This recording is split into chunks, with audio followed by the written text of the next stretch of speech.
Olá pessoal, tudo bom? Voltando aqui, como eu havia dito no vídeo anterior, nós postamos aí sobre uma decisão de segunda instância a respeito da questão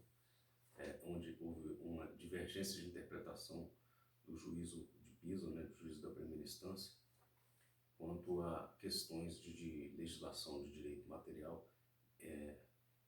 substantivo e direito processual adjetivo, E aqui nós trazemos um outro caso também que nós tivemos julgamento favorável agora recente e agora transitou em julgado, por isso que eu estou apresentando aos senhores, nesse vídeo, interessantíssimo, sobre essa questão da transitoriedade, da legislação aplicável ao caso, e aí a gente não está analisando só pelo aspecto lá da LINDB em si, mas é porque a própria legislação faz referências expressas a isso, Então, nós tivemos um julgamento em que houve essa questão interessante, porque houve entrada em vigor do novo Código de Processo Civil, que tinha uma regra específica, E aí houve uma alteração recente dessa regra do Código de Processo Civil, inclusive acho que foi em 2021, Mas aí no caso, aplicou-se a regra do tempo, Que havia no tempo que o fato aconteceu. Então, o ato jurídico, Vamos à leitura, desse julgado da sexta turma civil, julgou favoravelmente a nossa pretensão num recurso de agravo aqui, recente, da relatoria do desembargador Esdras Neves, e foi muito interessante nesse caso, porque nesse caso a gente conseguiu um grande êxito aí para o nosso cliente, de uma dívida alta que ele tinha, por um fato até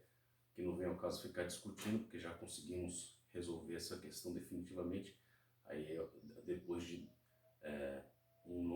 longo período de tramitação aí,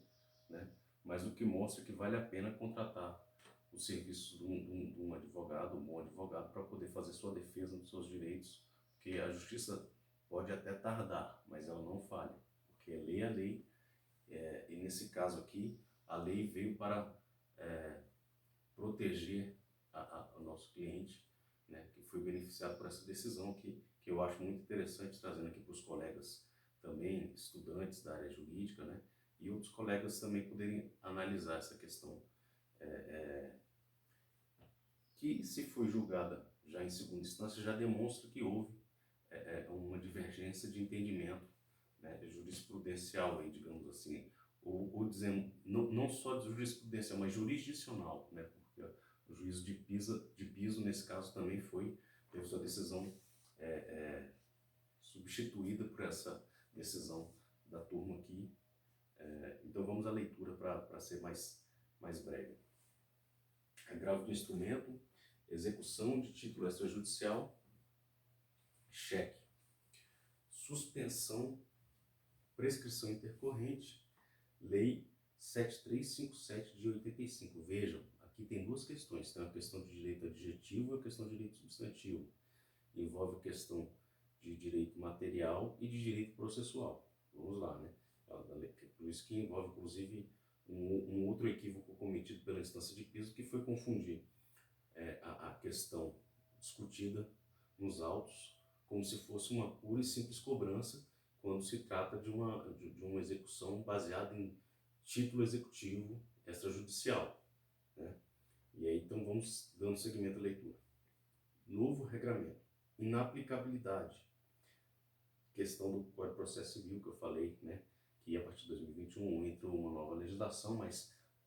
aplica-se a regra no momento do ato, Então, no tempo que aconteceu, E aí, vamos lá. Teoria do isolamento dos atos processuais. Princípio do tempus regit actum. Disciplina anterior. Configuração. Então, a questão da disciplina que vai se adequar ao caso, O caso vai se adequar à disciplina que rege naquele momento, Com a entrada em vigor da Lei 14.195 de 2021, em 27 de agosto de 2021, nova redação foi conferida ao artigo 921 do Código de Processo Civil, trazendo mudanças substanciais ao Instituto da Prescrição Intercorrente. A inovação legislativa facilitou sobremaneira a ocorrência da prescrição dos créditos executados. No caso dos autos, quando a Lei 14.195 de 2021 entrou em vigor, o direito do credor já havia sido alcançado pela prescrição intercorrente, de acordo com as regras da redação anterior do artigo 921 do Código de Processo Civil, razão pela qual não se aplica o novo regramento sobre a matéria, pelo princípio tempus regit actum e pela teoria do isolamento dos atos processuais. Tratando-se de execução de título extrajudicial, lastreada em cheque devolvido por insuficiência de fundos e divergência de assinatura, que esse foi o fundamento mais importante, né, que não foi analisado na instância de piso em momento algum, né, a questão da divergência de assinatura, um processo bem complexo isso aqui, né? O prazo de prescrição intercorrente é de 6 meses, nos termos do artigo 59 da Lei 7357 de 1985, artigo 921, parágrafo 4 do Código de Processo Civil e do artigo 921, parágrafo 4 do Código de Processo Civil, precedentes desse tipo de tribunal conhecido, provido, unânime. Vejam que aí, independente das questões que esse processo enfrentou ao longo desses anos de tramitação,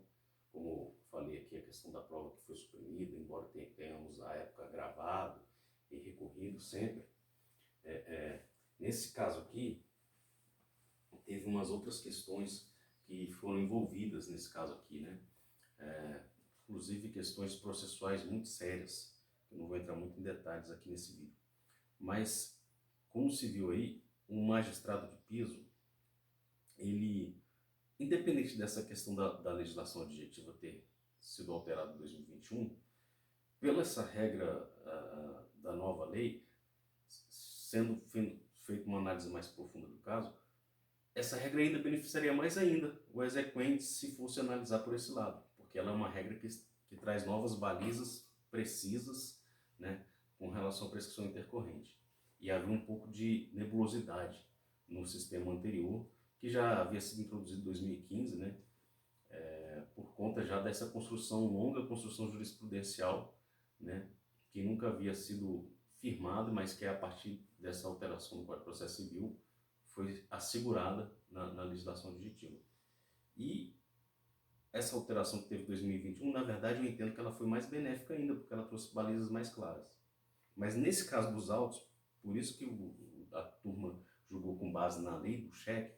é porque lá embaixo, na instância de piso, foi apreciado com base na lei geral, no Código Civil, né, que tratava da prescrição geral lá, né? E aqui nós enfatizamos inúmeras vezes, né? Inclusive nesse caso agravamos, não sem antes embargar e suscitar essa questão, trazer a discussão, ao debate, essa questão para que o eminente juízo de piso de fato se manifestasse, para até que não houvesse a supressão de instância. Embora que nesse caso,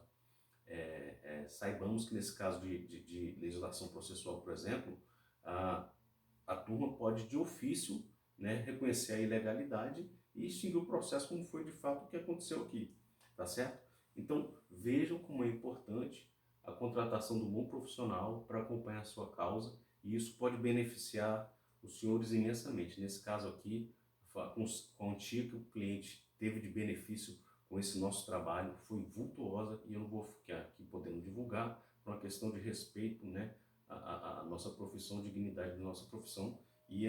ao respeito que o cliente tem, a reserva da sua intimidade. Mas eu posso garantir, asseverar aos senhores que o cliente está muito feliz, muito satisfeito, né? E é um amigo que eu tenho agora para longa data, né? Já era um amigo antes, já ao longo do processo a gente se conheceu, fui contratado para fazer essa ação, foi desenvolvendo, ele foi acompanhando e vendo como é árdua a advocacia em casos bem complicados como esse foi o caso do cheque, do caso dele, né, que foi a falsificação de assinatura e tal. Mas a gente foi adquirindo amizade, e essa amizade foi ratificada com e brindada com essa decisão que demonstram que a gente em nenhum momento deixou de perseguir o direito do cliente, mesmo já em fase executiva, né, da questão, tá certo? Que pese tenha sido iniciada realmente como uma ação de execução de título extrajudicial, mas a gente, como entrou com embargo a execução na época, né, e várias espécies de embargo devedor, embargo a penhora, embargo, etc, etc, foi um processo que se alongou muitos anos, mas que a gente conseguiu demonstrar aí que o cliente estava com a razão, né, e usamos outros fins para alcançar o meio principal, que era comprovar essa e garantir para o cliente essa efetividade, tá bom? Muito obrigado pelas audiências e voltaremos no futuro aí, sempre que possível. Um abraço.